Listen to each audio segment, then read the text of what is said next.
Oke, baiklah. Bismillahirrahmanirrahim. Assalamualaikum warahmatullahi wabarakatuh. Semoga semuanya dalam keadaan sehat yang melihat video ini.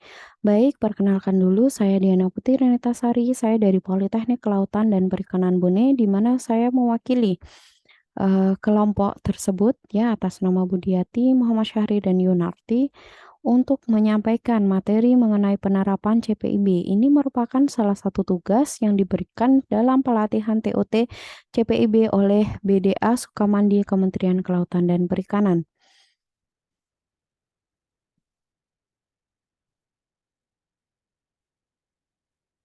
Oke, yang pertama, dalam menerapkan CPIB, kita harus mempunyai komitmen unit pimpinan. Jadi, pimpinan suatu unit pembenihan harus mempunyai komitmen dan yang terakhir nanti dapat mengajukan sertifikasi. Oke, mungkin langsung saja kita kumpas satu persatu.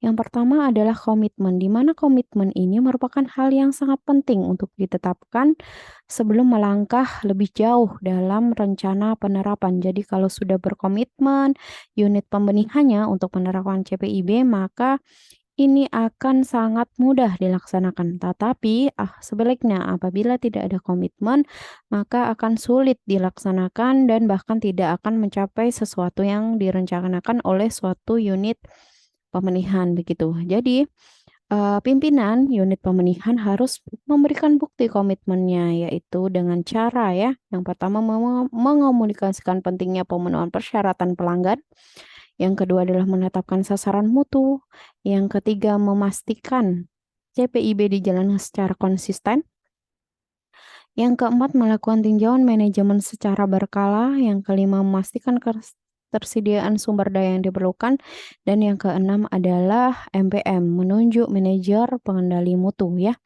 Setelah komitmen, maka akan ditunjuk MPM ya. MPM ini ditunjuk oleh unit pembenihan, di mana dia bertugas untuk merencanakan, menerapkan, mengawasi, sampai dengan mengevaluasi unit pembenihan untuk memenuhi persyaratan CPIB, di mana kriteria menjadi seorang MPM adalah orang yang punya sertifikat kelulusan MPM yang dikeluarkan oleh DCPB.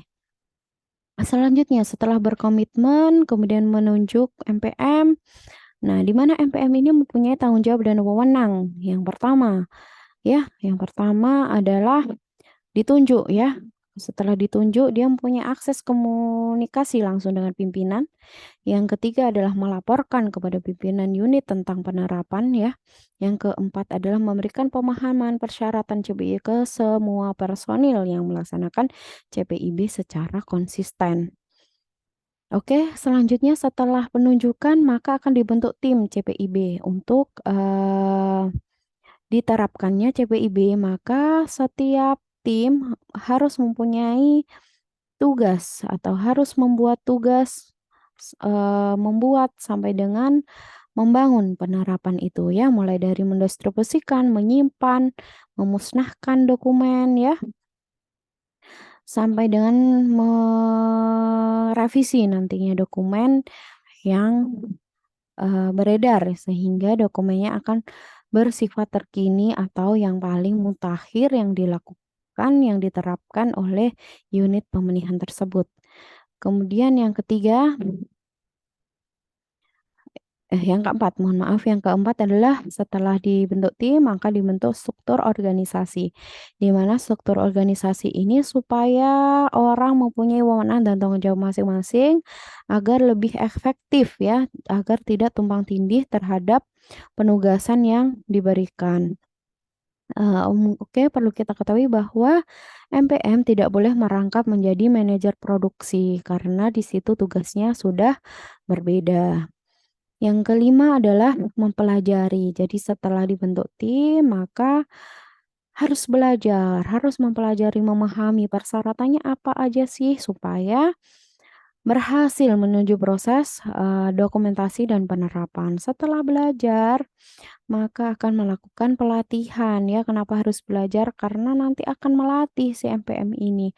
Melatih ya, eee, melatih ke seluruh karyawan ya beserta timnya, melatih ke seluruh karyawan Termasuk pelatihan ini termasuk merupakan dokumentasi dari penerapan CPIB tersebut. Nah, setelah dilatih ya, belajar, kemudian melatih, kemudian kita susun, memulai kita menyusun ya, mulai dari SOP-nya bagaimana, formulir ya, tidak hanya itu saja tetapi sampai dengan rekaman ya. Selanjutnya disosialisasikan ya. Dari penyusunan dokumen tadi disosialisasikan oleh seluruh jajaran atau tingkatan dalam unit pemilihan, paling tinggi sampai dengan paling bawah harus mengerti dan memahami kebijakan mutunya. Setelah sosialisasi maka akan diterapkan ya CPIB dan dokumentasi. Jadi setiap dokumentasi ya, mulai dari yang pelatihan ya, SOP itu diterapkan, formulir ya. Hari ini bagaimana pengukuran kualitas air misalnya pagi, siang, sore. Nah itu semua direkam, dicatat karena itu hal yang penting dalam menerapkan CPIB dan dokumentasi. Setelah diterapkan, maka akan pengajuan sertifikasi ya. Ini sertifikasi ini diajukan atau membuat permohonan sertifikasi ke DCPB ya. Setelah mendapatkan sertifikasi, maka pembenihan itu sudah termasuk unit pembenihan yang berstandar CBIB. Mungkin itu saja yang dapat saya sampaikan, di mana ada salah satu kutipan yang saya peroleh dari pelatihan CPIB, yaitu suksesnya implementasi CPIB dapat dicapai dengan adanya budaya kerja mutu dalam unit pembenihan, komunikasi yang baik internal dan eksternal. Mungkin sekian yang dapat saya sampaikan. Saya ucapkan terima kasih. Wassalamualaikum warahmatullahi wabarakatuh.